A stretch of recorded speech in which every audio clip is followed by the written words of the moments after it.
চালে জানা তুমি চুলে জানা মেঘালী সপোনে বাগৰ সলাই তুমি চালে জানা তুমি চুলে জানা মেঘালী সপোনে বাগৰ সলাই আউসীৰ জোন মোৰ সন্মুখতে হেমেকা চকুলো দুগালতে নিজানৰ ৰাতিবোৰ কেতিয়াকে পুৱাব খেলিব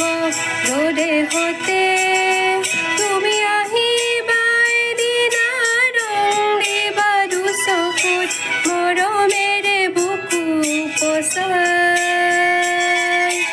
আউসীৰ জোন মোৰ সন্মুখতে হেমেকা চকুলো